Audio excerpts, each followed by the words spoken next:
At the end of the 20th century, only 10% of all patents were awarded to female inventors. When you compile a list of the most famous inventions of the past few centuries, few women will show up as the creators of those items. It's not that women lack ingenuity or a creative spirit, though it's just that women have faced many hurdles in receiving credit for their ideas.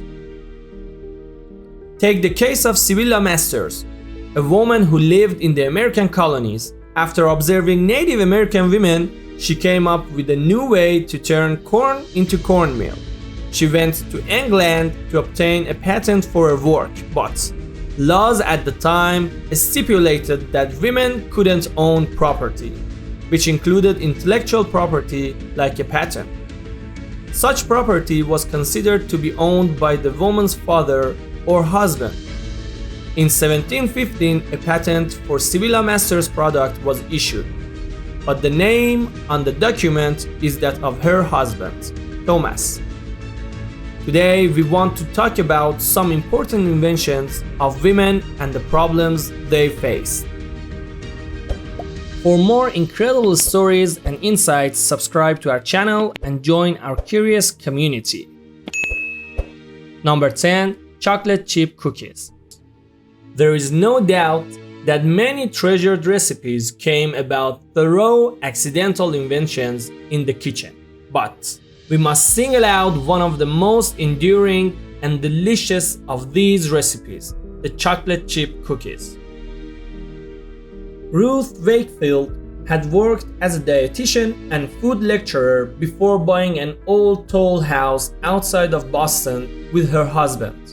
Traditionally, toll houses were places where travelers paid their road tolls, grabbed a quick bite, and fed their horses. Wakefield and her husband converted the toll house into an inn with a restaurant. One day in 1930, Wakefield was baking up a batch of butter drop dew cookies for her guests. The recipe called for melted chocolate, but Wakefield had run out of baker's chocolate. She took a Nestle chocolate bar, crumbled it into pieces and threw it into her batter, expecting the chocolate pieces to melt during baking. Instead, the chocolate held its shape, and the chocolate chip cookie was born.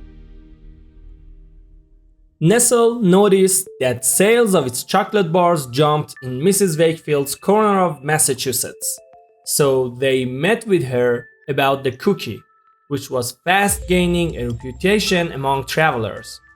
At Wakefield's suggestion, they began scoring their chocolate, and then, in 1939, they began selling Nestle Toll House real semi-sweet chocolate morsels. The Wakefield cookie recipe was printed on the back of the package. In exchange, Ruth Wakefield received free chocolate for life. Number 9. Circular saw. In the late 18th century, a religious sect known as the Shakers emerged. Shakers valued living communally, equality between the sexes, and hard work. Tabitha Babbitt lived in a Shaker community in Massachusetts and worked as a weaver. But in 1810, she came up with a way to lighten the load of her brethren. She observed men cutting wood with a pit saw, which is a two-handled saw that requires two men to pull it back and forth. Though the saw is pulled both ways, it only cuts wood when it's pulled forward. The return stroke is useless.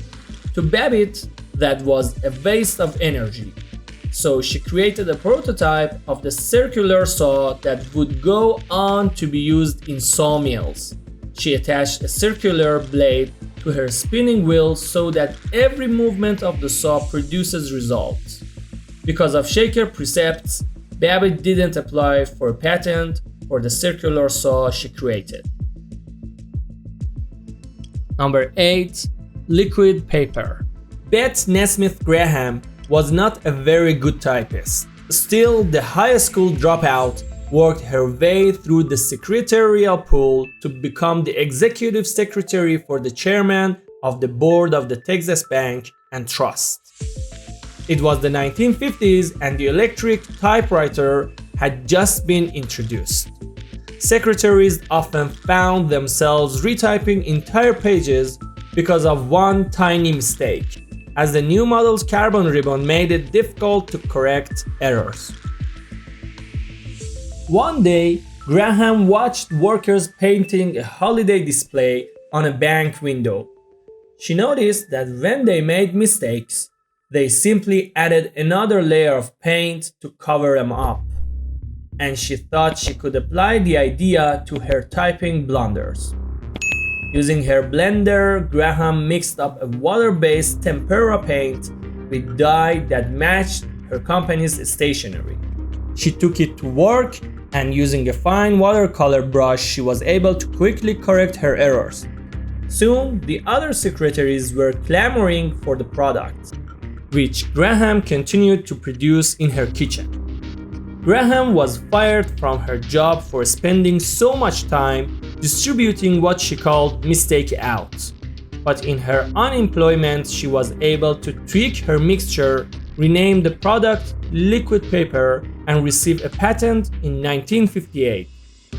The product became indispensable in the days before widespread use of computers. Nestle sold liquid paper to Gillette for $47.5 million in 1979. Number 7. The compiler and COBOL computer language.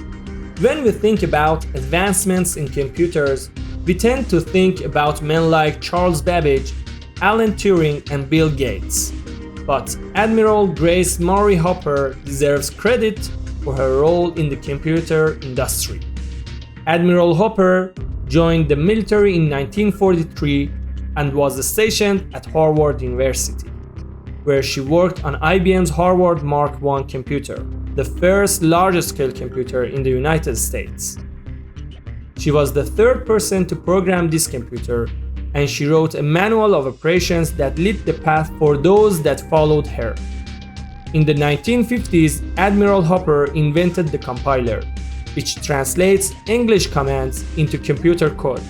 This device meant that programmers could create code more easily and with fewer errors. Hopper's second compiler, the Flowmatic, was used to program UNIVAC first and second, which were the first computers available commercially. Number 6. Colored flare system. When Martha Custon was widowed in 1847, she was only 21 years old. She had 4 children to support, but she hadn't a clue about how to do so.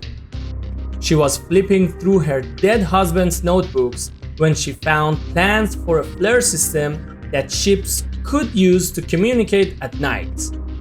She spent the next 10 years revising and perfecting her husband's design for a colored flare system. She consulted with scientists and military officers, but she couldn't figure out how to produce flares that were bright and long-lasting while remaining easy to use at the spur of the moment. One night, she took her children to see a fireworks display, and that's when she hit upon the idea of applying some pyrotechnic technology to her flare system. The custom colored flare system was used extensively during the Civil War. Unfortunately, the flare system wasn't the best way for Custon to support her family. According to military documents, Custon produced 1,200,000 flares for the Navy during the Civil War, which she provided at cost. She was owed $120,000, of which she was only paid $15,000. In her autobiography, Custon attributed the Navy's refusal to pay to the fact that she was a woman. In this clip, we discussed only a few of the women's inventions that play an important role in our lives. Do you know an invention that was made by a female inventor? Comment us. Hope you've learned something new today. See you in the next Top 10 Mags page.